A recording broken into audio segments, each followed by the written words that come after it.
नमस्ते सम्पूर्ण साथीहरूलाई स्वागत छ मेरो फेसबुक पेज लोकेन्द्र जोशीमा। यहाँहरूलाई मैले स्वास्थ्य सम्बन्धी धेरैवटा कुराहरू जानकारी दिँदै गइरहेको थिएँ।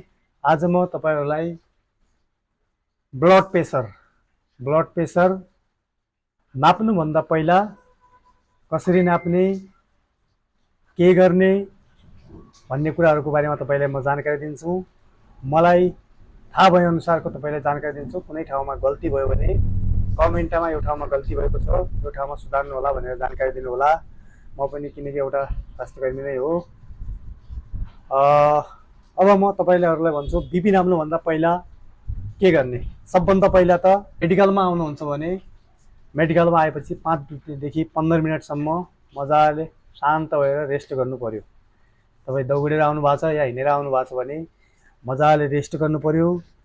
दोस्रो कुरा भनेको नम्बर 2 मा तपाईले बीपी नाप्नुभन्दा आधी घण्टा पहिला तपाईले मुखबाट चिया, कफी अनि धुम्रपान, मद्यपान गरेको हुनु भएन। किनकि तपाईले त्यो गर्यो भने 10 देखि 15% ले बीपी बढाइदिन्छ।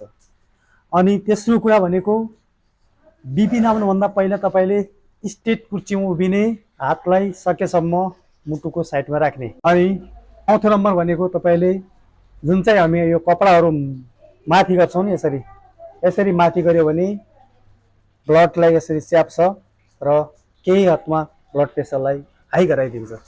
यो कुरालाई पनि ध्यान दिनु पर्यो।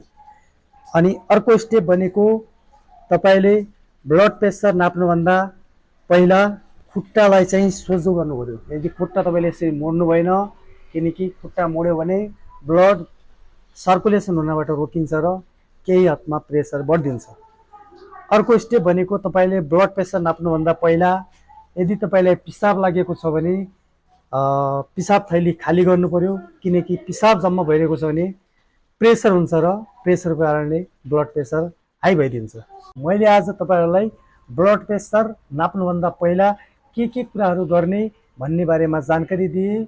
कस्तो लाग्यो तपाईहरुलाई आजको भिडियो? राम्रो लाग्यो भने कमेन्ट गरिदिनु होला र अर्को भिडियोमा तपाईहरुलाई ब्लड प्रेसर कन्ट्रोल कसरी गर्ने, घरमै कसरी ब्लड प्रेसरको कन्ट्रोल गर्ने, कुन अवस्थामा कति ब्लड प्रेसर पुगेपछि डाक्टरसँग सल्लाह गर्ने भन्ने बारेमा पनि तपाईलाई म अर्को भिडियोमा जानकारी गराउने छु भन्दै अहिलेलाई बिदा हुन्छु। हस्, नमस्ते, टेक केयर, बाइ बाइ।